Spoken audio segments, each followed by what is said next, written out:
Wewe ni mwanamke wa aina gani wewe? Wewe mwanamke unajificha kabisa. Mwanaume wako naenda napika, naungua vidole, alafu wewe uko tumbani unachezea simu kweli? Au nilikosea kuchagua mwanamke wa kuoa?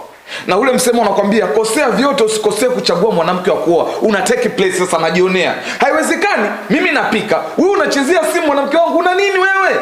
Una nini? Hebu niambie una nini? Kinachokufanya uendelee kuchezea simu, alafu mwanamume wako niko jikoni napika, napiga kelele, mke wangu njoo nisaidie kupika. Wewe unachezea simu mpaka naungua namna hii. Wewe vipi wewe? Wewe vipi?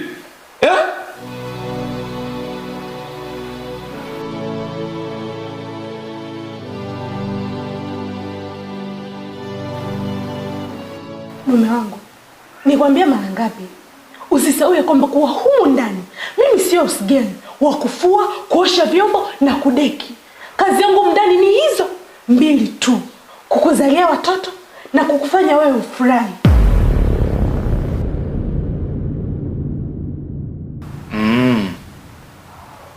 Kunizalia watoto?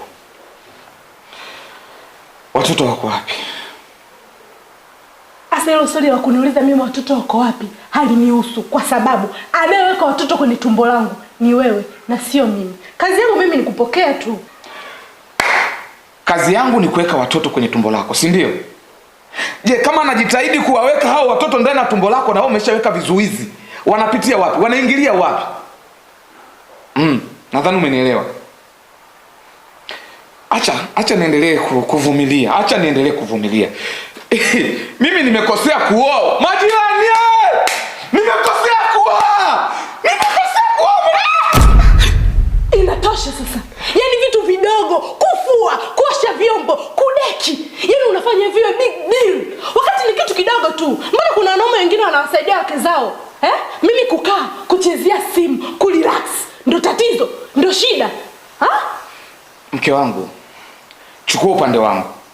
Nimetoka kazini, nimechoka, sijala, sili kwa mama ntilia wala kwenye mgahawa wa aina yoyote kwa sababu ya heshima yako wewe mke wangu. Nimekuja nyumbani hujapika, unachezea simu ndani huko.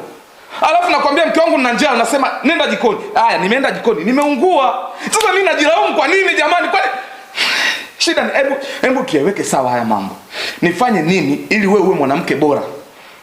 Linapofika swala la kukuambia kwa mume wangu, nataka dada wa kazi humu ndani, unaingia huku, unapita huku, unatoka huku.